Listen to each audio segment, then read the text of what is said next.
بسم اللہ الرحمن الرحیم۔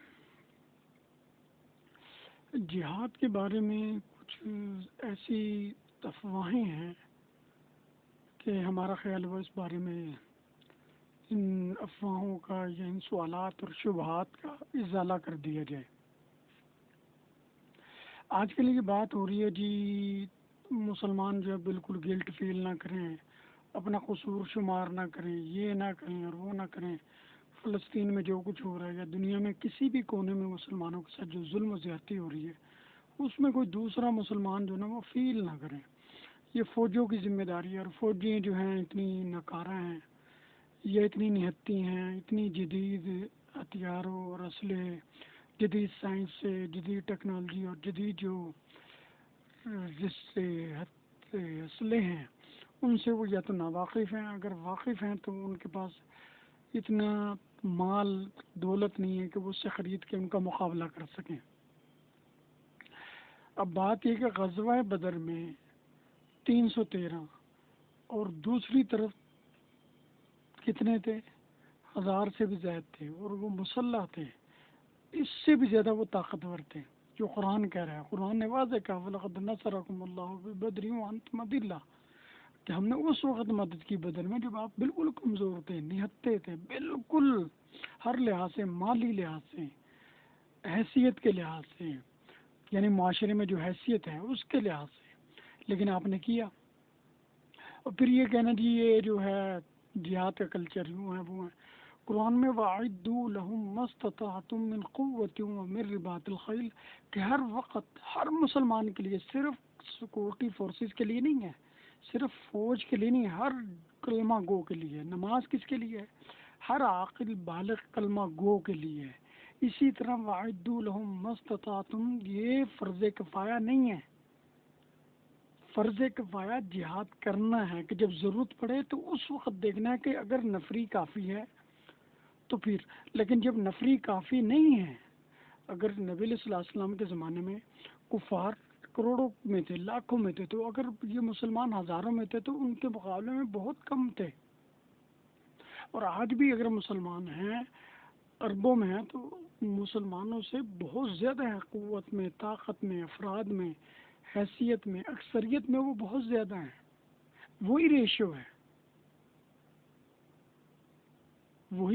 ہے۔ اگر اس وقت آپ لگائیں تو اس وقت مسلمان مطلب 1.25 ارب ہیں، 1.5 ارب ہیں، تو ان میں سے کتنے ہیں جو نماز روزے اسلام کو سمجھتے ہیں؟ برائے نام کتنے ہیں؟ تو ریشو وہی آ جائے گی۔ اور پھر یہ کہنا جی گلٹ فیل نہ کرے، بھائی وہ جو وعدوا لہم یہ ہر وقت ہے، ہر مسلمان مرد عورت پر ہر وقت ہے کہ وہ تیاری تو رکھے نا، کسی وقت بھی ضرورت۔ ہماری فوج کو مطلب پاکستانی فوج ہے یا افغانستان کی، یہ اسلامی ملک 56-57 ہے، وہ فوج ہوتی ہے ہلکی سی گزارا کرنے کے لیے۔ فوج کوئی پائیدار سیکورٹی نہیں ہوتی، فوج سے لمبی جنگیں نہیں لڑی جاتی۔ جہاد جس طرح سالوں میں، مہینوں میں، کئی عرصہ تک ہوتا تھا، وہ اس طرح نہیں ہوتا۔ اور کسی ملک کی بھی فوج اتنی طاقتور نہیں ہوتی، کیوں؟ ان کے رہن سہن، ان کے بیوی بچے، ان کا جو سیٹ اپ ہے اس طرح ہوتا ہے کہ وہ جہاد نہیں کر سکتے، وہ ہلکی پھلکی جنگ کر سکتے ہیں۔ مطلب جیسے وزیرستان میں کی انہوں نے جنگ کی، کیوں؟ ان کا ملک اپنا، شہر اپنا، جو چیزیں اشیاء ضروری ہے فی الفور ایسا نیٹ ورک بن جاتا ہے، منظم انداز ترتیب ہو جاتی ہے، فی الوقت ہر وقت چیزیں پہنچتی رہتی ہیں۔ ہوتی ہے کہ جب بندہ اپنے ملک سے جا کے، جیسے بنگلہ دیش میں 71 میں کہ 2000 کلومیٹر دور گئے، وہاں کے جو مقامی لوگ تھے وہ ان کے خلاف تھے۔ اب اس وقت جنگ لڑنا، اگر انڈیا نے وہاں قدم رکھ دیا تھا تو وہاں جنگ کرنا، کہ بیک اپ کوئی نہیں ہے، بیک اپ ہے تو بہت دور ہے، اس کی چین بنانا، یا یہاں سے اٹھ کے دوسرے کسی ملک میں جا کے، جیسے امریکہ کرتا ہے، وہ کسی ملک قریب ملک سے اڈے لیتا ہے یا وہاں جا کے عارضی اپنا اڈا بناتا ہے، ہوائی اڈا، جنگی اڈا، پھر وہاں سے حل کرتا ہے۔ لیکن وہاں جو رسد ہے، پٹرول ہے، اشیاء ضروری ہے، اشیاء خرد و نوش ہے، ان کو پہنچانے کا بندوبست وہ پہلے کرتا ہے۔ اس کے لیے مال چاہیے، دولت چاہیے، افراد چاہیے۔ یہ 10 لاکھ فوج بہت ناکافی رہتی ہے پھر، کیونکہ 10 لاکھ میں سے اکثر فوج تو اپنی سرحد میں رہے گی، اور اپنے ملک میں رہے گی تو باہر لڑنے کتنی جائے گی؟ تو پھر رضاکارانہ طور پہ رضاکار بھرتی ہوتے ہیں۔ 71-65 کی اگر جنگ کسی نے دیکھی ہے یا سنی ہے، ہمارے بڑے بتاتے ہیں کہ ہم فوج کے شانہ بشانہ تھے، لیکن شانہ بشانہ وہ تھے، وہ کہتے ہم جانتے کچھ نہیں تھے، ہم تو جو ہلکا پھلکا ان کے ساتھ کر سکتے تھے وہ کیا۔ تو اس لیے ہر مسلمان پر تیاری مسلح رہنا ہر وقت کہ اپنی فوج کو ضرورت پڑ جائے، اور فوج کیوں نہیں کرتی؟ اب وہ اگر کرے گی تو فنڈ نہیں ہے، اسلحہ نہیں ہے، اشیاء ضروریہ نہیں ہے، وہ تو اپنے سال کی رننگ نارمل لائف کے لیے ان کے پاس پیسے ہیں، یہاں تو اپنا بجٹ ہی پورا نہیں۔ تو عوام جب جڑے گی، عوام اپنے گھر میں بھی خرچہ کرتی ہے، سفر میں بھی خرچہ کرے گی، تو اپنا خرچہ عوام خود کرے گی، اور یہ بیک اپ ہوگا اپنی مجاہدین کے لیے، اپنی مطلب فوج کے لیے، اپنی سیکورٹی فورسز کے لیے، کہ وہ آرام سے کسی دوسرے ملک میں جا کے لڑیں۔ کیوں؟ یہ جو عوام ہے اپنی، یہ عوام اپنا کھانا پینا ان کو دے گی۔ دیکھیں نا، اب ہم کھاتے ہیں، اب ہر گھر میں اتنا ایک ہوتا ہے راشن کہ 2-3 مہینے آرام سے گزارا کر لے، جب وہ ختم ہو جائے تو اگلے صحیح سال تک کا، اکثر جو امیر یا درمیانے طبقے کے لوگ ہیں ان کے پاس کئی سال کا گزارا ہوتا ہے، مالی صورت میں، پیسوں کی صورت میں، اشیاء خرد و نوش، پہننے اوڑھنے کی صورت میں۔ تو جب یہ کلچر ہوگا عام، جب یہ تعاون کا سلسلہ رہے گا، تو پھر امت مسلمہ یکمشت ہوگی، متحد ہوگی، متفق ہوگی۔ ان کو پتہ ہوگا دنیا میں کسی کونے میں کہیں بھی ظلم و زیادتی ہو سکتی ہے، کفر کے منظم اسلام کے خلاف جو سازش ہے کہیں بھی رونما ہو سکتی ہے۔ ہماری چین ہونی چاہیے، ایک اتحاد ہونا چاہیے، ایک اتفاق ہونا چاہیے، ایک آرگنائزیشن ہونی چاہیے۔ تو اس وقت پھر جو مقامی فوج ہوگی، ان کے پاس جو اسلحہ ہوگا، جو افراد ہوں گے، اب یہ ملک میں جب ہوگا تو کچھ ہزار فوج یہاں سرپرستی کر کے، کیونکہ ٹرینڈ ہوں گے عوام، پورے طور پہ لڑ سکتے ہوں گے، اپنا حفاظت کر سکتے ہوں گے، اپنے ملک کی، اپنے گھروں کی، اپنے سرحدوں کی، اپنی اشیاء ضروریہ کی، اپنے اہم مقامات کی، کیونکہ ان کو پتہ ہوگا اسلحہ کیسے چلانا ہے، کیسے اس کی تیاری کرنی ہے، ارجنٹ اگر کسی چیز پہ ضرورت پڑ جاتی تو کیسے کریں گے۔ تو فی الفور وہ تعاون بھی ہوگا۔ پھر جو اپنی 10 لاکھ یا 5 لاکھ، 2 لاکھ، 20 لاکھ فوج ہے، تو وہ دنیا میں کسی ملک میں بھی جا کے لڑ سکتی۔ کیوں؟ جو شانہ بشانہ فوج لڑ رہی ہوتی نا، عملاً گم سام کی جو ہے، دیکھنا تیارے کتنے ہیں، مثلاً ہم اب لگاتے ہیں نا، سب سے زیادہ ٹینک جو ہے نا سمجھے شمالی کوریا کے پاس ہے اس وقت کے لحاظ سے، چھوٹے ممالک، درمیانے ممالک میں سب سے زیادہ فوج بھی اسی کی ہے۔ تو اب اس کی جو ٹینک ہیں 1000 ہیں، 10,000، تو 10,000 فوجی کافی ہیں۔ جہاز کے پاس 100 ہیں، زیادہ 200 پائلٹ اور اسسٹنٹ اس کا، تو 400 بندے ضروری۔ پھر اسی طرح جو ٹینک ہیں، پھر اسی طرح جو بندوقیں والے ہیں، ویسے جو پیادہ ہیں، ان کتنے ہوں گے؟ تو لاکھ فوج بہت زیادہ ہوتی ہے عملی طور پہ، چین میں، کسی ربط میں، آرگنائزیشن میں، کسی ترتیب سے لڑنے کے لیے بہت زیادہ ہوتی ہے،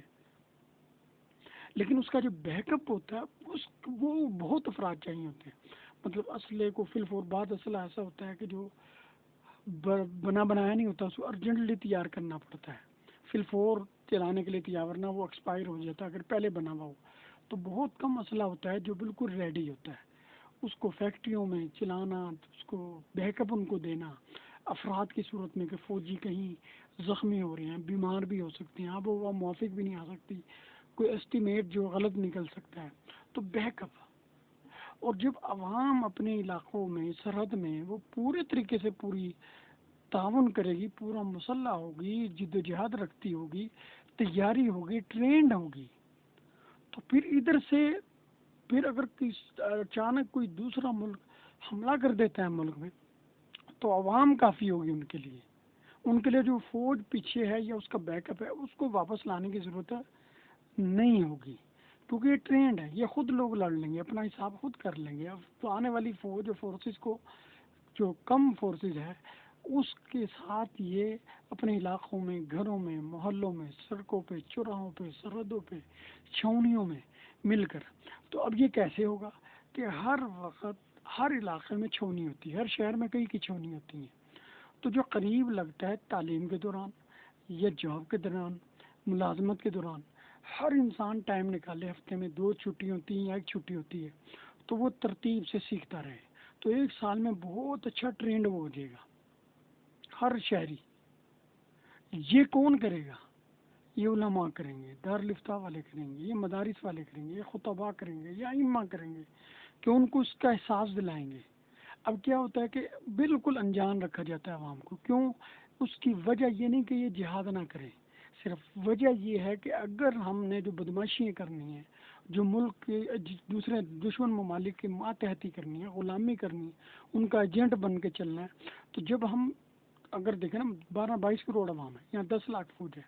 اگر 22 کروڑ عوام جو ہے اپنے حقوق کو سمجھتی ہے، اسلحہ چلانا جانتی ہے اور پورے طریقے سے فوج کی شانہ بشانہ اسی زور سے اسی میدان کی وہ ہے، اسی تکنیک اور اسی مہارت کے ساتھ وہ تراکی بھی کرتی ہے، نیزہ اندازی بھی کرتی ہے، تیر چلانا بھی جانتی ہے، پھر جو جدید اسلحہ اس کو جانانا، اس کو پیک کرنا جانتی ہے، اس کی حفاظت جانتی ہے، دشمنوں سے لڑنے کی ان کو ٹریننگ ہے. تو پھر اس کا مقابلہ کوئی کر سکے گا؟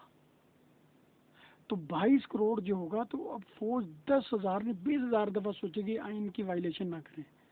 ملک کے ساتھ غداری نہ کریں، ملک کے مفاد کے خلاف نیشنل انٹرسٹ میں ہر اقدام وہ کرے گی.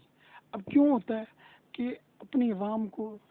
دین سے دور رکھا جاتا ہے. پھر دین سے دور ہوں گے تو ان میں جذبہ جہاد نہیں ہوگا، جذبہ قتال نہیں ہوگا، جنگ کے ان کے پاس ٹریننگ نہیں ہوگی، صلاحیت نہیں ہوگی. اور پھر جب چاہیں جس مرضی ملک سے جو مرضی سودے بازی کر دیں، ملک کی سرحد بھیج دیں، ملک توڑ دیں، ملک کی عوام کو جس ملک کو چاہیں حوالے کر دیں. لیکن جب یہی عوام ٹرینڈ ہوگی، پوری مسلح ہوگی، ہر طرح سے تعاون کرے گی، تو یہ 22 کروڑ عوام جو ہے یہ 10 لاکھ فوج کو ہلنے بھی نہیں دے گی، کہ بغیر قانونی حرکت بھی نہیں کرنے دے گی. اپنے جو حلف ہے، آئین ہے، اپنی ڈومین ہے، دائرہ اختیار ہے، اس سے ہٹنے نہیں دے گی. پھر سارے علماء، ہر مسلک کے علماء اس ذہن سازی کریں گے، تربیت کریں گے، واعظ و نصیحت سے، خطابت سے، تقریر سے، تحریر سے، اور جو ہی کوئی ہٹے گا بحث شروع ہو جائے گی کہ جہاد فرض ہے نہیں ہے. اب تو جو مرضی جیسے مرضی کر دو، ایسا خلف شعار ہوتا ہے، ایسی افواہ پھیلی ہوتی ہے، کوئی سمجھتے نہیں. اب یہی وجہ ہے ہم اس لیے مولد الزام امام اور محدثین فقہا صوفیاء کو ٹھہرا رہے ہیں کہ حضرت امیر معاویہ کے بعد یہ سینس ختم ہو گئی تھی.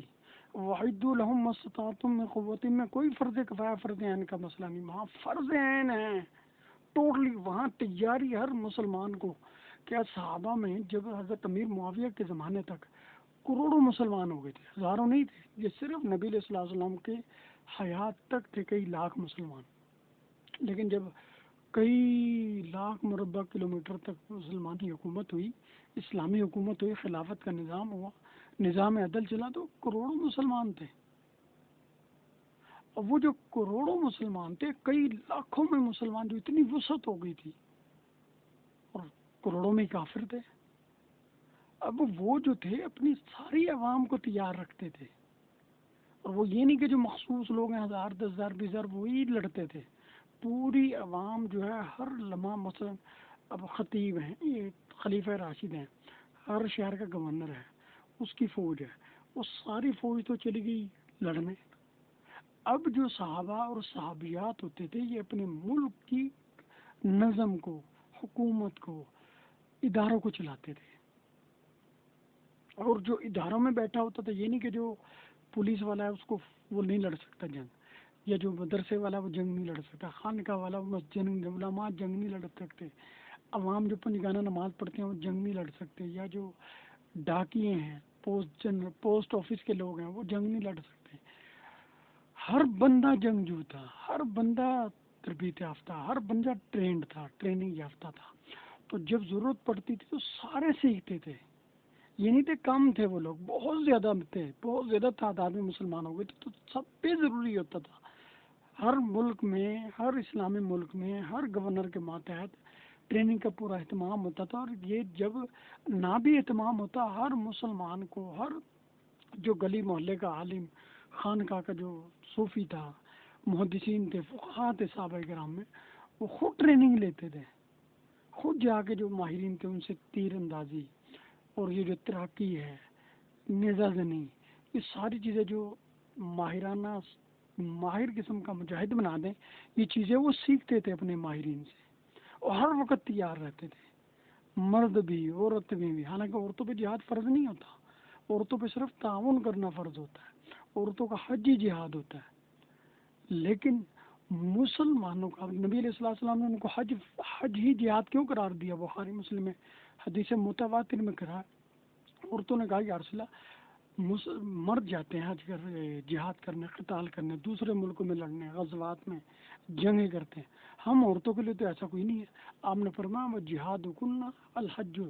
تمہارا جو جہاد ہے وہ حج ہے، کیونکہ اس میں مشقت ہوتی ہے، گھر سے باہر جانا ہوتا ہے، پیدل چلنا پڑتا ہے، وہاں مناسک حج ادا کرنے پڑتے ہیں، اسی طرح مشقت ہوتی ہے، تو ان کو کہہ دے تمہارا جہاد یہی ہے۔ ہمارا جہاد نہیں کہا صرف نماز ہے، صرف روزہ ہے، صرف حج ہے، صرف یہ ہے وہ ہے، نہیں کہا، وہ صرف مجاہدہ نفس ہے، کیونکہ مجاہدہ نفس اسی وقت مکمل ہوگا جب تمام فرائض مکمل ہوں گے، جب تمام فرائض اس وقت مکمل، جہاد جیسا فرض بھی بیچ میں انکلوڈ ہوگا، اس کو شامل کریں گے، اس پر عمل کریں گے نبی علیہ الصلوۃ والسلام کے طریقے، صحابہ کرام کے مزاج کے مطابق، جس طرح انہوں نے کر کے دکھایا، ان کے نقش قدم پہ چلیں گے، پھر ہی مجاہدہ نفس اصلاح معاشرہ جبھی ہوگی۔ اس فرض کو نکالنے کے بعد تو کبھی بھی مکمل نہیں ہوگا۔ تو اب محدثین فقہا نے کیا سمجھا، جیسے حدیث کی حفاظت اگر وہ نہ کرتے، دین محفوظ بالکل نہیں رہنا تھا، خان کا ہی نظام اگر محفوظ نہ ہوتا، ایمان بالکل محفوظ نہیں رہنا تھا، مدارس مساجد نہ ہوتی تو علم دین، قرآن، ایمان لوگوں کا محفوظ استقامت والی زندگی نہیں ہونی تھی، پتہ ہے، لیکن استقامت والی زندگی کسی ایک فرض سے کیسے مکمل ہو جاتی؟ دین ایک فرض سے کیسے مکمل ہو جاتا؟ دارالفتاح کی جو تائید ہے، حمایت ہے، رہنمائی ہے، ایک فرض نکال کے کیسے پوری دین ہو جاتی؟ جو خانقاہ ہے وہ ایک فرض کو نکال کے کیسے دین مکمل کر لیتا؟ اسی طرح محدثین فقہا جس طرح انہوں نے کتابوں میں تمام مسائل لکھے، تمام احادیث لکھی، قرآن میں ہر قسم کی آیت لکھی ہے جو تمام فرائض تمام احکامات کو شامل ہے، تو جہاد کو نکال کر جب وہ احکامات قرآن حدیث مکمل نہیں ہیں تو عملی طور پہ جب اس کو نکال دیں گے زندگیوں سے تو زندگی کیسے مکمل ہوگی مومن کی، ایمان والی، تقوی والی، اصلاح والی، نبی علیہ السلام اللہ کی رضامندی والی، وہ تبھی مکمل ہوگی جب ان فرائض کو انکلوڈ کریں گے، شامل کریں گے، ان کو دیگر فرائض کی طرح اہمیت دیں گے اور ضرورت سمجھیں گے اور اس پر عمل کریں گے۔ تو کتب علیکم القتال کہ تم پر قتال فرض کر دیا گیا ہے، اور بتا بھی دیا مزاج انسان کا یہ ناپسند کرے گا، بیوی کے آگے، بچوں کے آگے، بیوی اس کو روکے گی، بچے روکیں گے، ان کے حالات روکیں گے، ماں باپ کی محبت روکے گی، دنیا کی محبت روکے گی، کاروبار کی محبت روکے گی، ہر چیز روکے گی، لیکن وہاں فیصلہ کرنا ہے۔ تو ہر وقت ٹریننگ لینا اپنی فوج سے نہیں،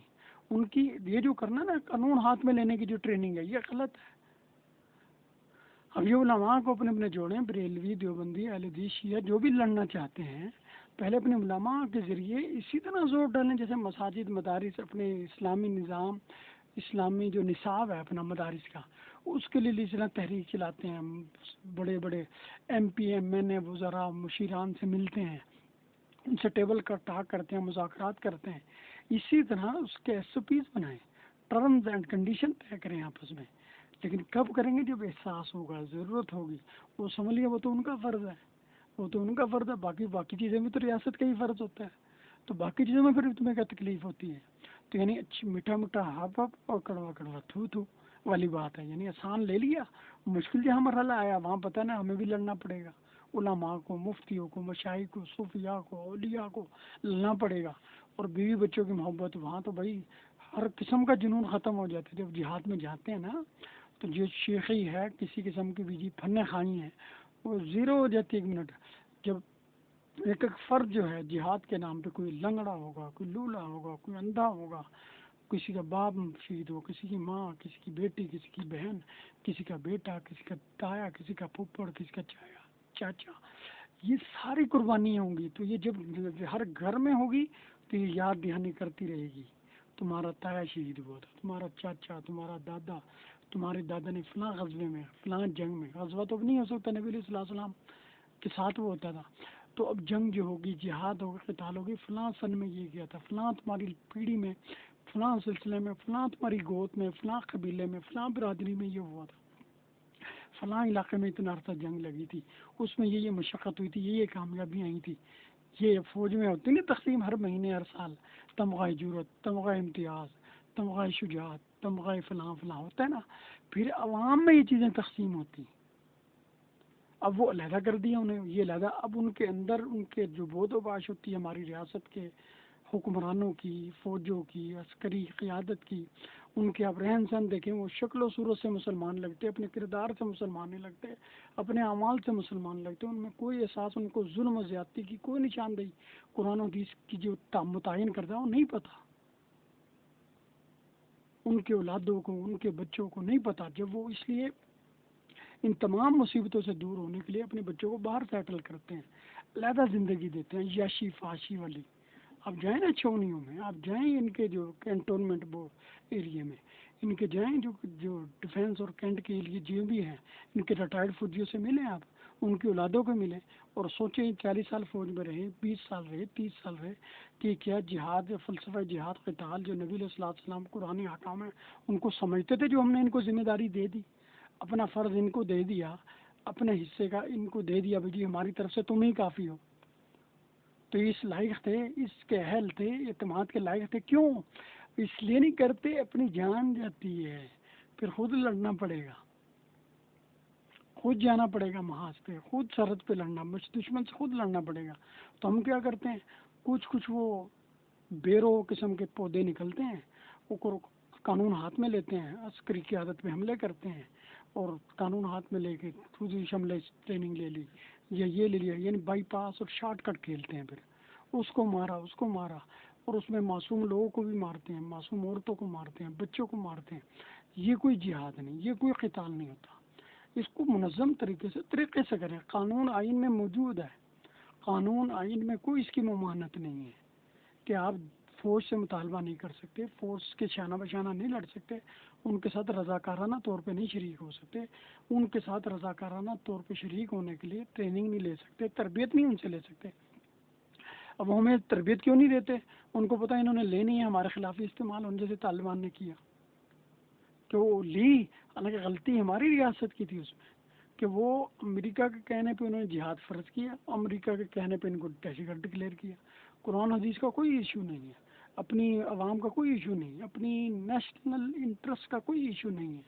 اپنی ملک کی ضرورت کا کوئی اہمیت نہیں ہے ان کے ذہن میں۔ انہوں نے امریکہ کے کہنے سے جہاد فرض، امریکہ کے کہنے سے شہید، اور ہمارے کے کہنے سے ہی مردار اور فساد قرار دے دیا اسی چیز کو۔ تو یہ چیزیں اس وقت ہوئی، یہ کہ ہمارے جو بڑے بڑے مفتیان تھے، علماء تھے، مشائخ تھے، خانقاہیں تھیں، یہ کہاں تھے لوگ؟ یہ کیوں نہیں بتایا، سمجھایا، کیوں اس وقت احتجاج نہیں کیا؟ بھائی اپنی مدرسہ بند ہوتا، اپنی فیکٹری بند ہوتی، اپنی مل دکان بند ہوتی ہے، اپنا جو 5 ٹائم کی 3 ٹائم کا کھانا پانی بجلی فری مل رہا ہے نا خطیب امام کو، خانقاہ میں فری کے لگے ہوئے ہیں موجیں، وہ بند ہوتی ہیں۔ عیاشی، یہ عیاشی فحاشی ہے، زُیِّنَ لِلنَّاسِ حُبُّ الشَّهَوَاتِ، اس میں یہی بتایا گیا ہے کہ اس دنیاوی زندگی اور اس کی زیب و زینت، اس کی آسائش اور اس کے آرام، تمہیں نہ غفلت میں ڈال دیں اللہ کی رضا سے، اللہ کے احکامات سے، جہاد سے، قتال سے، فرائض سے، اور وہ ہو رہا ہے، وہ ہو رہا ہے۔ اور قرآن نے، میں نے بتایا تھا پہلے بھی، اس چیز کو، اس غفلت کو، اس سستی کو کفر اور نفاق سے تعبیر کیا ہے۔ نفاق وہ، منافقت وہ جو کفر ہے۔ قرآن کیا کہتا ہے؟ جہاد دفاعی پورے قرآن میں موجود ہے، اقدامی کی احکامات پورے قرآن میں موجود ہیں، لیکن قرآن نے نشانی کیا بتائی؟ سورہ توبہ، یا ایھا الذین آمنوا لا تتخذوا آباءکم واخوانکم اولیاء ان استحبوا الکفر علی الایمان،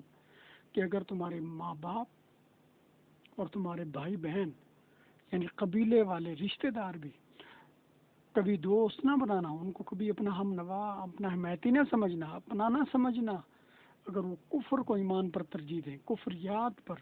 کافرانہ نظام کو اگر اسلامیات پر، اسلامی نظام پر ترجیح دیں، وَمَن يَتَوَلَّهُم مِّنكُمْ فَأُولَٰئِكَ هُمُ الظَّالِمُونَ، اگر تم یہ کرو گے تو تم کافر، منافق، مشرک اور ظالم بن جاؤ گے۔ ٹھیک ہے، آگے قل ان کان، نبی کہہ دیجئے، اعلان کر دیجئے، ان کان آباؤکم و ابناؤکم و اخوانکم و ازواجکم و عشیرتکم و اموال اقترفتموها و تجارت تخشون کسادها و مساکن ترضونها احب الیکم من اللہ و رسولہ و جہاد فی سبیلہ فتربصوا حتی یاتی اللہ بامرہ۔ اے نبی ان کو کہہ دیجئے، تمہارے آبا و اجداد، تمہارے بہن بھائی، تمہارے قبیلے دار، تمہارے رشتہ دار، تمہارا مال و دولت، تمہاری تجارت، تمہارے اچھے اچھے پر تعیش گھر، محلات، کوٹھیاں،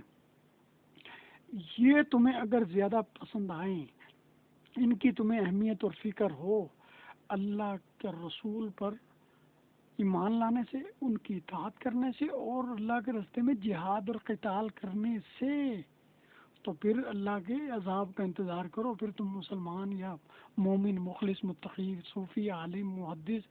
فقیہ، امام، مجتہد نہیں ہو، تم کافر ہو یا منافق اور مشرک اور ظالم ہو۔ فتربصوا حتی یاتی اللہ بامرہ واللہ لا یہدی القوم الفاسقین، اور کافرین، کہیں فاسقین کہیں کافرین۔ تو کیا فرمایا، تمہیں اس وقت اپنے آبا و اجداد کو چھوڑنا ہوگا، ان کی محبت کو چھوڑنا ہوگا، ان کی اہمیت کو چھوڑنا ہوگا، ان کی ضرورت کو چھوڑنا ہوگا، اپنے گھر کو، اپنی کوٹھی کو، اپنی اچھی بھلی مارکیٹ کو، تجارت کو، اپنے بزنس کو، بینک بیلنس کو، اپنا جناب علی محلات کو، اپنی کوٹھی بنگلوں کو، اپنی پرتعیش پر آسائش زندگی کو چھوڑ کر آپ کو اللہ کی رسول کی اطاعت، آپ پر ایمان، آپ کے احکامات کو زندہ کرنا ہوگا، اور وہ جہاد فی سبیلی، اس میں کوئی مکی مدنی کا حساب، یہ کوئی منسوخ نہیں آیا تھا۔ تو اگر تم میں یہ شعور نہیں ہے، جیسے اب دیکھیں نا، ہمیں مدرسے ہیں، ہمیں یہ ہماری فیکٹری ہیں، ہمیں دارالفتاح ہیں، ہمیں مساجد ہیں، ہمیں خانقاہیں ہیں، ہم اپنے تجارت ہیں، ہم اپنے ماں باپ ہیں، ہم اپنے بیوی بچے ہیں، ہمیں کہا جی شیطان بلائے گا، دیکھو جی ہم اتنے لوگ ہیں، اتنے بچے ہم حفظ کیے کرائے ہیں، اتنے بچوں کو ہم نے لوگوں کو توبہ کرائی ہے، اتنے فاسق و فاجروں کو راہ راست پر لائے ہیں، اتنے ظالموں اور دھوکے بازوں کو ہم نے سیدھا کیا ہے، تبلیغی جماعت نے، خانقاہوں نے، مدارس نے، مساجد نے، درتوں میں۔ اگر ہم جا کے مر گئے ایک عالم، تو وہ تو پورا عالم مر گیا، موت العالم موت العالم، ایک عالم کی موت پورے جہان کی موت ہے، اور وہ تو پورے جہان میں ایک اسلامی شرعی ہوائیں چلا رہا ہے، ہدایت کی راہیں کھول رہا ہے، لوگوں کو ہدایت سکھا رہا ہے، اللہ رسول سے روشناس کو، وہ تو بند ہو جائے گا، مدرسہ بند ہو جائے گا، مسجد بند ہو جائے گی، خانقاہ بند ہو جائے گی، مر گیا تو بیوی بچے کہاں پلیں گے، یہ تو ساری زندگی عزت میں رہیں گے، بھائی باہر میں جائیں، وہ قرآن نے اصول بتا دیا بس، اور یہ کسی اور کو نہیں، یہ صحابہ کرام کو بتایا جا رہا ہے۔ کس کو بتایا جا رہا ہے؟ صحابہ کو، کل ان کان آباؤکم و اخوانکم، اے نبی کہہ دیجئے، اے نبی کہہ دیجئے، کن کو کہا جا رہا ہے؟ صحابہ کرام کو۔ نبی نے تو صحابہ کو کہا نا، پھر صحابہ نے تابعین کو، تابعین نے تبع تابعین کو، انہوں نے اس کے آگے والی نسل کو، انہوں نے پھر اس کے بعد اپنے آنے والی نسلوں کو یہ بتایا۔ یہ آیت قیامت تک کے لیے ہے کہ اگر تم میں یہ احساس نہیں ہے، یعنی اب فرض نماز کا وقت ہو گیا، ہم زکوٰۃ کو لیے بیٹھے ہیں، فرض جہاد کا وقت ہو گیا، ہم حج کو لیے بیٹھے ہیں، تو یہ ہم اللہ کو دھوکہ نہیں دے رہے، اپنے آپ کو دھوکہ دے رہے۔ قرآن میں بالکل واضح ہے ایک چیز، قرآن میں بالکل واضح ہے کہ ہر وقت تیاری کرو، ہر وقت۔ کسی امام محدث نے پڑھیں ان کی سوانحیات، ان کی کتابیں پڑھیں، کتابیں لکھی ہیں، فقہ لکھی ہے، بالکل ہم پر احسان کیا، بہت زیادہ احسان کیا، اور ایک اہم فریضے سے پھر بھی سبک دوش ہوئے، اور ہم پر احسان کر کے قیامت تک ہمیں سیدھے رستے پہ رہنے کا انہوں نے پورا اسباب مہیا کر دی، پوری ترتیب دے دی، پوری پلاننگ دے دی، مگر خود اس میں کیا تھے؟ اس فرض کو، کیا یہ فرض ان کے ذمہ سے ہٹ گیا تھا؟ ان پر واجب نہیں رہا تھا، ان پر فرض نہیں تھا یہ احکامات ان سے وہ مستثنا تھے؟ کیا وہ صحابہ کرام سے بھی عظیم تھے؟ کیا وہ صحابہ کرام سے بھی مجبور تھے؟ کیا صحابہ کرام سے بھی کیا وہ گئے گزرے تھے، معذور تھے؟ یا ان کے حالات سے بھی کیا وہ بہت زیادہ کمتر تھے؟ صحابہ کرام نے جس وقت ایمان لائے، زمانہ جاہلیت سے انتہائی بدترین زمانہ تھا، اس سے چھوڑا، انتہائی بدترین خصلات اور عادات میں تھے، اس سے نکلے، ظلمات اور اندھیروں میں تھے، وہاں سے نکل کے ایمان کی روشنی میں آئے، تو نبی علیہ السلام جیسی تربیت لی انہوں نے، تربیت لینے کے بعد وہ بالکل بدل گئے، سوچ بدل گئی، عمل ان کے بدل گئے، کردار بدل گئے، اور پھر اس وقت اتنے مشکل پرمشقت حالات میں تکلیف دہ زندگی انہوں نے گزاری، اتنی زیادہ، اتنی صبر شکر سے زندگی گزاری، ان حالات میں تمام فرائض احکامات کو پورا کیا اور بھرپور طریقے سے پورا کیا. پھر ان کے ساتھ ساتھ نبی علیہ الصلوۃ والسلام کے ساتھ شانہ بشانہ جنگیں کی، جہاد کیا، قتال کیا، کتابیں لکھی، حدیث محفوظ رکھی، خانقاہیں چلائیں، بچوں کو پڑھایا، مختلف علاقوں میں ان کی تشکیل ہوتی تھی قراء کی، حفاظ کی. وہ ایک وقت میں بچوں کو علم حدیث بھی دیتے تھے، قرات بھی سکھاتے تھے، قرآن کی تعلیمات بھی دیتے تھے، فتاوی بھی دیتے تھے، اجتہاد بھی کرتے تھے. وہی لوگ لشکر میں جا کر جہاد اور قتال بھی کرتے تھے. وہ کوئی ریاست کے ذمہ دار، بیوروکریٹ، ٹیکنوکریٹ نہیں ہوتے تھے، ملازمین صرف نہیں ہوتے تھے، ان کے علاوہ عوام ہوتی. جب جہاد کا اعلان لگتا تھا، یعنی کہ وہ کم تھے اس وقت، فرض کو وہ اہم سمجھتے تھے. فرض کی تب تک نا نماز فرض ہوتی ہے، کتنے لوگ جاتے ہیں؟ لگائے نا، کتنے لوگ جاتے ہیں؟ حج فرض ہوتا ہے، کتنے لوگ؟ پھر وہ جو حج کا فرض اہم سمجھنے والے حج کا فرض ادا کرتے ہیں، زکوٰۃ کا فرض ادا کرتے ہیں، نماز روزے کا فرض ادا کرتے ہیں، ان میں سے بھی آٹے میں نمک بھی ریشو قتال اور جہاد کے فرض کی نہیں اہمیت ہے. یعنی مسلمان اب اسلام لے آئے، اللہ رسول کو انہوں نے مان لیا، تو ان میں سے آٹے میں نمک بھی نہیں ہے جو نماز پڑھتے ہیں، جو زکوٰۃ دیتے ہیں، جو حج کرتے ہیں، جو روزہ رکھتے ہیں، یہ اس کو اہم سمجھتے ہیں، ضرورت کو اور فرض کو سمجھتے ہیں ہمارے پہ فرض ہے اور ہم نے یہ کرنا ہے تو کامیاب ہوں گے، ہم متقی کہلائیں گے، اللہ رسول کو راضی کر پائیں گے، ان کی خوشنودی حاصل کرنے والے بن پائیں گے، جنت اور اپنی آخرت کو سدھار پائیں گے. کتنے آٹے میں نمک بھی نہیں. اور جو یہ نمازی، روزے والے علماء، مفتیان، فقہا، صوفیاء، اولیاء، خانقاہ، مساجد، دارالفتاح والے ہیں، یہ پھر ان میں سے آٹے میں نمک بھی نہیں ہے جو اس فرض کو سمجھتے ہیں بھائی جہاد قتال بھی دین کا حصہ ہے اور نبی علیہ الصلوۃ والسلام اس کو کریں گے اور آگے چلے گئے. پھر کہتے ہیں جی ریاست ہی ذمہ دار ہے. بھائی ریاست ذمہ دار ہے، ریاست کو لانا پڑے گا، کیونکہ لا طاعت لمخلوق فی معصیۃ الخالق، اللہ کی نافرمانی میں کسی کی فرما برداری نہیں ہو سکتی. اور حدیث بخاری میں اور متواتر حدیث ہے کہ علیکم السمع والطاعہ، تم پر اپنے حکمرانوں کی اطاعت اور فرمانبرداری فرض ہے، فرض ہے.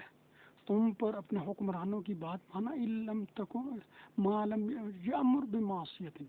علم تکن معصیت، جب تک وہ چیز جو تمہیں اطاعت کے لیے کہا جا رہا ہے، جس کی فرمانبرداری تم نے کرنی ہے، ریاست کی بات ماننی ہے، وہ ہونی چاہیے جو گناہ نہ ہو، جو اللہ کی نافرمانی نہ ہو. جس وقت جہاد فرض ہو گیا، جس وقت ہر وقت جہاد کی ٹریننگ لینا، تربیت لینا فرض عین ہے ہر مسلمان عاقل بالغ پر، جیسے نماز فرض ہے، حج فرض ہے، زکوٰۃ فرض ہے، روزہ فرض ہے، اسی طرح ٹریننگ ہر وقت اپنی مسلح افواج کے شانہ بشانہ رہنے کی نیت سے مسلح رہنا، تربیت یہ ہے نا، اپنے ملک کی حفاظت، اپنی سرحد کی حفاظت، مسلمانوں اسلام کی حفاظت، پوری دنیا میں رہنے والے مسلمان، مظلوم مسلمانوں کی، کمزور، مفلوک، بے لبس، بے لاچار مسلمانوں کی حفاظت کرنا، ان کے ساتھ تعاون کرنا، ان کے شانہ بشانہ چلنا، کھڑے ہونا، یہ بھی فرض عین ہے. پھر کتنے لوگ کافی ہوں گے، کتنے یہ فرض کفایہ ہے. جس وقت ریاست، حکومت، ذمہ دار لوگ اس ریاست، اس فرض سے غافل ہوں گے، اس کے تاریک ہوں گے، اس میں سستی کریں گے، لوگ غیر دشمنوں کے ایجنٹ بنیں گے، ان کی ماں پر چلیں گے، ان کی غلامی قبول کر لیں گے، اپنے مسلمانوں کو دھوکہ دیں گے، اپنے عوام کو دھوکہ دیں گے، اپنا آئین اور حلف کی پاسداری نہیں کریں گے، تو پھر ان کی اطاعت کہاں فرض رہ جائے گی؟ کیونکہ معصیت ہو گیا نا، گناہ ہو گیا. اب ایک فرض چیز ہے، وہ فرض نماز ہوگی، وہ نہ پڑھنے دیں، مسجد نہ تعمیر کرنے دیں، بچوں کو علم دین نہ بنانے دیں، صوفیاء کو خانقاہ کے ذریعے تزکیہ نفس، تصفیہ قلب نہ کرنے دیں، لوگوں کی تربیت نہ کرنے دیں. یہ فریضہ ہے، تصفیہ قلب کرنا، اپنے اخلاق کو درست کرنا، اخلاص، خشوع خضوع حاصل کرنا، جھوٹ، غیبت، دھوکے، فراڈ سے بچنا، صبر شکر والی زندگی اختیار کرنا، یہ فرض عین ہے. تعلیم، حلال حرام کی پہچان کرنے کے لیے علم حاصل کرنا، تعلیم دینی، یہ فرض عین ہے. قرآن کو اتنا پڑھنا جتنا ضرورت ہے نماز، روزے، زکوٰۃ کے لیے، ان احکامات کو سمجھنا، یہ فرض عین ہے. روزے، نماز، حج کے، زکوٰۃ کے مسائل، حقوق اللہ، حقوق العباد کے اہم ترین فرائض کی حد تک مسائل، حرام اور حلال کی پہچان کی حد تک مسائل کو حاصل کرنا فرض عین ہے. جہاد کے مسائل، جہاد کی تربیت، جہاد کی تعلیم لینا فرض عین ہے. پھر کتنے کافی ہوں گے، کب لڑنا ہے؟ وہ اپنے اپنے وقت پہ پتہ قرآن حدیث پڑھیں گے پتہ چل جائے گا. جب اس کی ریاست تاریخ ہے، فوج اس میں غفلت کر رہی ہے، اپنے حلف آئین کو توڑ رہی ہے، جہاں ضرورت ہے اس نے اپنے یہود و نصارہ کے ساتھ گٹھ جوڑ کر لیا ہے، یا مسلمانوں کو بیچ رہی ہے، اپنی ریاستی عوام کی ساتھ بغاوت کر رہی ہے، ان کے خلاف غداری کر رہی ہے، ان کے مسلم غیر مسلموں کے کافروں کے دشمنوں کا ایجنٹ بن کے چل رہی ہے، اپنے اسلام اپنے ملک کی جڑیں کھوکھلی کر رہی ہے اگر وہ، تو اس پہ نظر رکھنا، اس کے شانہ بشانہ چلنا، اس کی اصلاح کی فکر کرنا، ان کو راہ راست پر لانا، اپنے آپ کو تربیت یافتہ بنانا، تاکہ کسی وقت بھی وہ بغاوت خباثت کریں تو ہم خود اپنے مسلم ملک کی ریاست کی آئین اور قانون کے دائرے میں رہتے ہوئے شریعت و قرآن و حدیث کی دائرے میں رہتے ہوئے حفاظت کر لیں، اور اس کے دائرے میں رہتے ہوئے اللہ رسول کو راضی کر لیں، اپنی زندگی بنا لیں. اس کے لیے کوئی نہیں ممانعت، نہ قرآن میں، نہ حدیث میں، نہ آئین میں، نہ قانون میں کسی طور پہ کوئی عدالت نہیں منع کرتی. لیکن ہم چونکہ غافل ہیں، ہمیں ضرورت نہیں ہے اس کی، ہم اہمیت اس کو دیتے. صلح حدیبیہ نبی علیہ السلام نے یہ طے کر لیے شرائط میں سے، بہت کمزور شرائط آپ نے طے کی کہ اگر کوئی کافر دوبارہ مرتد ہو گیا، یہ جو مسلمان ہے وہ جانا چاہتا ہے کافروں کے پاس، واپس مرتد ہو گئے تو نبی پاک نہیں روکیں گے. آپ نے شرط قبول کی. اور اگر کوئی کافر وہاں سے کافروں کے پاس سے اٹھ کے مسلمانوں کے پاس آ گیا اور اسلام قبول کر لیا تو مسلمان اس نبی پاک اس مسلمانوں کو جو کفر سے توبہ کر کے اسلام کی طرف آئے ہیں، یہ مسلمان کو کافروں کے حوالے کریں گے.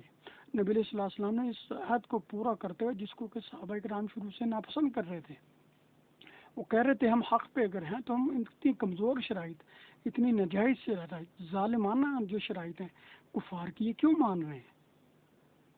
لیکن نبی علیہ الصلوۃ والسلام نے، چونکہ وحی ہوتی ہے نبی پاک کی تعلیمات، آپ جو بتاتے ہیں وحی سے بتاتے ہیں، قرآن اللہ کی ہدایت سے بتاتے ہیں، آپ کی اشارے سے بتاتے ہیں، اس کی رہنمائی سے بتاتے ہیں، اس کی رہنمائی سے پھر نبی کی تعلیمات پر عمل کرنا بھی فرض ہے، امتی کے لیے لازمی ہوتا ہے. تو صحابہ کرام نے پھر اس کو لیا، عمل کیا. پھر جو بہت سارے صحابہ کرام جو تھے وہ کفر سے توبہ کر کے جب مسلمان ہوئے تو نبی علیہ الصلوۃ والسلام نے ابو جہل کو، ان کے ماننے والوں کو، ان کے لوگوں کو، جو بھی وہ جس کو زندہ تھے کفار کے بڑے بڑے لوگ، تو ان کے حوالے کیا. پھر انہیں جا کے ایک ایسی جگہ پہ اپنے آپ کو اپنی ایک مرکز بنایا، اپنی رہائش اختیار کی، جو نہ ہی مسلمانوں کے دار اختیار میں تھی، مسلمانوں کی حدود میں بھی نہیں تھی، کافروں کی حدود میں بھی تھی. ایک ایسی جگہ وہ چلے گئے اور اتنی تعداد میں چلے گئے، پھر انہوں نے وہاں جا کر کفار کے خلاف اپنے طور پہ جہاد کیا. پھر کفار نے آ کے شکایت کی، جی ہمارا آپ سے معاہدہ تھا، آپ ہمارے بندے ہمیں حوالے کریں گے چاہے وہ مسلمان ہو جائے. نبی پاک نے کہا ٹھیک ہے، میں شرط پہ قائم ہوں.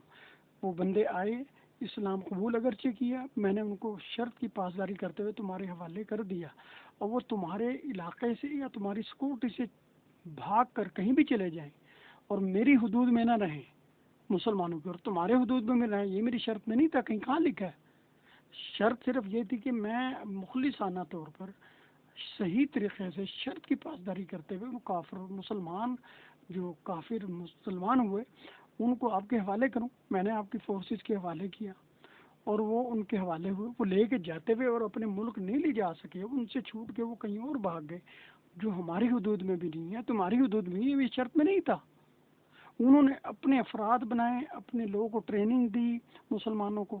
اور یہ وہ مسلمان تھے جو صلح حدیبیہ کے معاہدے کے تحت مسلمانوں نے، نبی علیہ الصلوۃ والسلام نے خود اپنے ہاتھ سے 9 مسلم لوگوں کو کفار کے حوالے کیا. ان کے سیکورٹی فورسز، ان کے فوج اور عسکروں جو ان کی حکومت تھی، ان کے حوالے کیا کافروں کے. وہ وہاں سے نکل کے ایسی جگہ چلے گئے جو نبی پاک کی حدود، جو اسلامی حدود تھی وہاں بھی نہیں، اور کافروں کی حدود میں بھی نہیں تھی. ان کی حکومت سے باہر جا کے ایک ایسی انہوں نے مرکز بنایا، معسکر بنایا، علاقہ بنایا، وہاں سے ٹرینڈ ہو کر، تربیت لے کر، اسلامی تعلیمات جو جتنی ان کو پتہ تھی، جتنی ان کو احکامات پتہ تھے، اس پر عمل کرتے ہوئے وہاں پر کافروں کا ناک میں دم کیا انہوں نے. پھر وہ لوگ بعد میں جب صلح حدیبیہ سے معاہدہ توڑا کفار نے، مشرکین نے توڑا اپنے معاہدے کو، تو پھر اس کے بعد یہی لوگ جو تھے، جو مسلمانوں نے کافروں کے حوالے کیے تھے، اور تھرڈ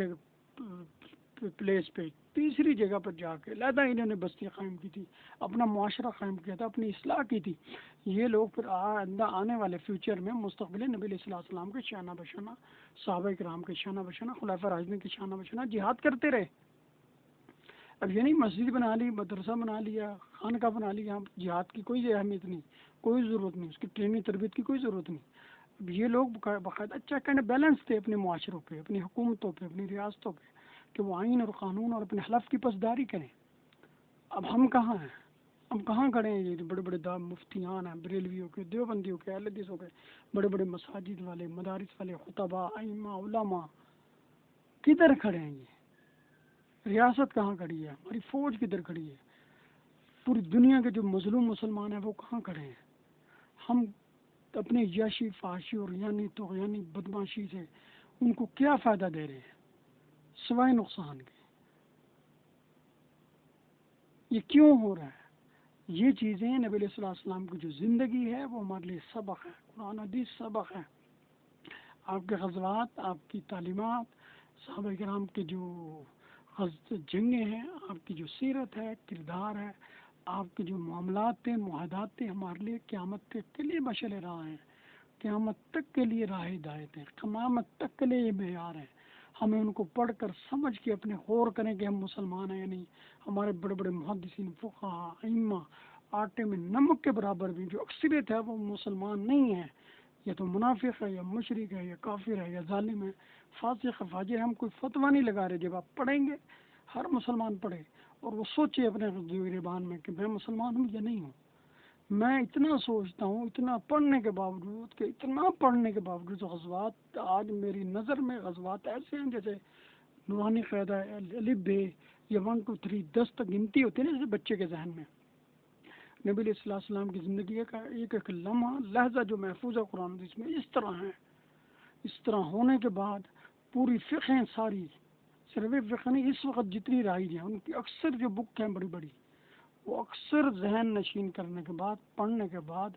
ریاستوں کے حالات پڑھنے کے بعد، خلفاء راشدین اور یہ جو ترکی کے جو خلافت ہے، سلاطین عثمانیہ کی جو خلافت تھی، پھر جو ہماری یہ رشیا میں، ازبکستان میں مسلمانوں کا جو کردار تھا، جو اتنا عرصہ مغلیہ دور جو چلتا رہا، 800 سال ادھر حکومت رہی بر صغیر میں، اس کو پڑھنے سمجھنے، ان کی زوال کے، ان کی عروج کے حالات، ان کی ترقی، ان کی تنزل، ان کی بستی، ان کی بدنامی، ان کی ناکامی، ان کی ناکارگی کے حالات پڑھنے کے باوجود ہم اس نتیجے پر پہنچتے ہیں. میں اپنے آپ کو مسلمان نہیں سمجھتا، میں مخلص متقی قطعاً نہیں اپنے آپ کو سمجھتا. مجھے کوئی اس وقت بھی اگر میں بتا رہا ہوں تو یہ سمجھے ہیلا ہی ہے کہ میں اپنے سر سے بتا رہا ہوں، یہ اگر ہم نے عملی طور پر نہیں لڑنا. لیکن یہ کہنے کی جرت بھی تو ہونی چاہیے، یہ کہنا بھی تو چاہیے اپنے معاشرے کے علماء کو، صلحاء کو، فقہاء کو، اولیاء کو. صرف یہ کہ اچھی اچھی چیزیں نہیں لکھیں، جی انہوں نے یہ کردار کیا، یہ کتاب لکھی، یہ فتویٰ دیا، فلاں اپنے حکمران کے سامنے اڑ گئے، جم گئے، کھڑے ہو گئے، استقامت اختیار کی، فلاں کو للکارا، فلاں حق شرعی مسئلہ بتایا، فلاں نے فتویٰ دیا، فلاں کی جیل سے لاش اٹھی، فلاں نے اپنے ظالم حکمران سے ٹکر لی. یہ اچھی چیز ہے، نیک کام ہے، بالکل اچھے کام ہے، ضرورت ہی ہے. اسی طرح اپنے حکمرانوں کو جہاد پر رکھنا، اپنے آپ کو مجاہد بنانا، تربیت لینا، ٹریننگ لینا، اپنی فوج کی ہمت بڑھانا، ان کی ذہن سازی کرنا، ان کی اصلاح کرنا، معاشرے کی اصلاح کرنا، عوام کو گٹھ جوڑ یک سوئی کے ساتھ متحد متفق رکھنا، آئین اور قانون کے دائرے میں رہنا، آئین اور قانون کے دائرے میں رہتے ہوئے قرآن و حدیث کو فالو کرنا، عمل کرنا، اپنی فوج کی اصلاح کرنا، ان کی رہنمائی کرنا، جہاں وہ پٹری سے اتنے ادھر ادھر ہوں، اپنے معاشرے کو، عوام کو ان کے بارے میں باخبر رکھنا، اچھی طرح اہمیت اور ضرورت پر زور دینا کہ ہمیں کس چیز کی ضرورت ہے، کب ضرورت ہے، کس ملک میں کیا مسلمانوں کے ساتھ ہو رہا ہے. خود نبی صلی اللہ علیہ وسلم، یہ حدیث بھی متواتر ہے کہ مسلمان کی مثال پوری دنیا میں، کائنات میں، کجسد واحد، ایک جسم کے لوتھڑے کی طرح ہے. اگر جسم میں کہیں بھی ناخن میں بھی ناخن اتار دیا جائے، کھال پوس کہیں بھی حصے میں کوئی سوئی کا ناکہ بھی چبوایا جائے تو پورا جسم متاثر ہوتا ہے، پورا جسم بے چین ہوتا ہے، پورا جسم اس کی تکلیف محسوس کرتا ہے. پورا جسم اپنے آپ کو قصوروار گلٹی سمجھتا ہے، مریض، بے حال، مفلوق، پریشان سمجھتا ہے۔ اسی طرح کائنات کے کسی حصے، کسی خطے میں بھی اگر مسلمان سے زیادتی ہو رہی ہے، منظم اسلام اور اسلام اور مسلمانوں کے خلاف سازش ہو رہی ہے، اس کی سرکوبی کے لیے اپنی فوج کو آمادہ کرنا، تیار کرنا، اس کے شانہ بشانہ چلنا، اس کی حمایت کرنا، اس کو امداد دینا، جانی، زبانی، مالی، دل میں سخن قدم میں ان کے شانہ بشانہ چلنا، لوگوں کی اصلاح کرنا، یہ فرض عین ہے، ہر وقت فرض، یہ فرض کفایہ نہیں ہے صرف، اب یہ فرض عین ہے، کیونکہ ساری مسلمان ریاستوں کے حکمران فاسق و فاجر ہیں، بے دین ہیں، اپنے آئین اور حلف کی پاسداری نہیں کر رہے، اپنے علماء جو ہے، صلحاء، فقہاء، اولیاء، اہل مدارس، مساجد، خانقاہ، فتاوی والے، درلفتہ والے اپنے دین سے ہٹ چکے ہیں، اسلامی زندگی سے ہٹ چکے ہیں، فرائض سے غافل ہیں، کاہل ہیں، سست ہیں، ان میں اہمیت نہیں رہی، ان کو یہ چیز اجاگر کرنا ان کی زندگیوں میں، پھر اپنی حکومتوں کو راہ راست پر لانا، ان کی اصلاح کی فکر کرنا، ان کو آئین اور قانون کے دھارے میں لانا، آئین اور قانون اور حلف کا پاسدار بنانا، اس کو پاسدار بنانے کے بعد پوری انسانیت کو ایک جسم کی طرح ان میں احساس پیدا کرنا کہ پوری انسانیت ایک جسم کی طرح ہے، کفر اور اسلام ایک دو پارٹ ہیں، ان کا علیحدہ علیحدہ رہنا ضروری ہے، ان کو الگ تھلگ رکھنا ضروری ہے، ان کے کردار، گفتار، معاشرت، معاملات، ہر چیز علیحدہ علیحدہ ہیں، جیسے ہم ہندوؤں کے ساتھ نہیں رہے کہ ان کی معاشرت، ان کی بود و باش، رہن سہن، اٹھنا بیٹھنا، نشست برخاست، تعلیم تربیت، ان کی ہر چیز علیحدہ ہے، ہماری علیحدہ ہے، اس طرح کفر و اسلام کی علیحدہ علیحدہ ہے، پوری دنیا میں کفر ملت واحدہ ہے، اس طرح اسلام ملت واحدہ ہے، کائنات کے کسی کونے میں بھی کافر ہے، وہ ایک ملت ہے، وہ ایک قوم ہے، وہ ایک جماعت ہے، کیونکہ سارے اسلام کے خلاف ہیں، اور کہیں بھی مسلمان بسنے والا ہے وہ سارے کے سارے ایک ہیں، وہ کفر کے خلاف ایک ہے، کفر کے خلاف یکجہت ہیں، متحد ہیں، متفق ہیں، ایک جسم کے لوتھڑے کی طرح ہیں، اگر کسی کو کسی حصے میں بھی کہیں بھی کوئی تکلیف، کوئی گزند، کوئی تکلیف، قصور، کوئی بھی غلطی ہوتی ہے، اس کا احساس پوری دنیا کے مسلمانوں کو ہونا چاہیے، اس کا اثر، اس کا نقصان پوری دنیا کے اسلام اور مسلمانوں پہ ہوتا ہے، اس چیز کا احساس دلانا، سمجھنا، یہ ہمیں ضروری ہے، ہم کب کریں گے، کب کریں گے، کب کریں گے، وقت جاتا جا رہا ہے، مسلمان پوری دنیا میں رذیل، ذلیل، رسوا ہو چکے ہیں، اپنے دین سے ہٹ چکے ہیں، ہمارے بڑے ائمہ، محدثین، فقہاء، صوفیاء، اولیاء، خانقاہ والے، مدارس والے، مساجد والے، ہر طبقے کے جو بڑے بڑے جبے کبوں والے بھٹک چکے ہیں، بھٹک چکے ہیں، ہماری ریاستیں بھٹک چکی ہیں، ہماری فوج اور ہمارے خفیہ ادارے، ہمارے حکمران بھٹک چکے ہیں، ان کو آئین اور قانون کے دائرے میں لانا، آئین اور قانون اور حلف کا پاسدار بنانا ہماری سب سے اولین ذمہ داری ہے، بڑے ذہن سازی کے ساتھ، تربیت کے ساتھ، احسن طریقے کے ساتھ، واض و نصیحت کے ساتھ، سمجھا بجھا کر، منت کر کے، صبر شکر کے ساتھ کرنا، یہ فرض ہے، فرض عین ہے، ہر سمجھدار جس کو بلغوا انی ولو آیا، اگر کسی کو ایک آیت، ایک حکم، ایک مسئلے کا بھی پتہ ہے صحیح طریقے سے، شرح صدر کے ساتھ، پوری اطمینان کے ساتھ، تو اس پر فرض عین ہے وہ دوسرے مسلمان کو بتائے، سمجھائے، اس کی اس بارے میں اصلاح کی فکر کرے، اس کو قائل کرے، اس کی منت کرے، آئین اور قانون کے دائرے میں رہ کر، آئین اور قانون اور حلف کے دائرے میں رہ کر، جو ہمارے پاس سٹیزن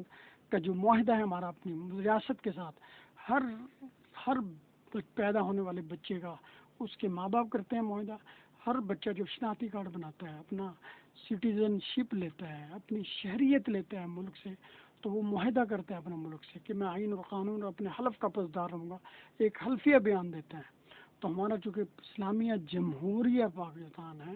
ڈیموکریٹکلی پبلک پاکستان ہے، اسلامک پاکستان ہے، یہاں کوئی قانون جو قرآن و سنت کے خلاف ہے وہ نہیں بن سکتا، اس کی فکر کرنا، اس کی اہمیت پر زور دینا، اپنے علماء کو، اپنے صلحاء، فقہاء کو، اپنے حکمرانوں کو، بیوروکریٹس کو، ٹیکنوکریٹس کو، تہذیب یافتہ، تعلیم یافتہ طبقے کو، بزنس مین، تاجر لوگوں کو، ہر طبقہ ہے فکر کے، ہر شعبہ ہے فکر کے تمام طبقات کو اس پر آمادہ کرنا، ان کی رہنمائی کے لیے تگ و دو کرنا، جد و جہاد کرنا، ان سے ملانا، ملاقات کرنا، ان سے میٹنگ کرنا، ان سے ڈائلاگ کرنا، مذاکرات کرنا، ملاقات کرنا، ان کی فکر کرنا، ان احکامات کو زندہ کرنا، پورے معاشرے کی اصلاح کی فکر کرنا، حکومتوں کی اصلاح کی فکر کرنا، یہ آئین اور قانون کے عین منشا ہے، اسی سے معاشرے بنتے ہیں، اسی سے ترقی یافتہ ہوتے ہیں، اسی سے تعلیم آتی جاتی ہے، اسی سے انسان کی سوچ اور جذبات بلند ہوتے ہیں، اس سے انسان اور قوم باشعور با کردار ہوتی ہے۔ اللہ تعالیٰ ہمیں صحیح سمجھ دے اور فکر دے۔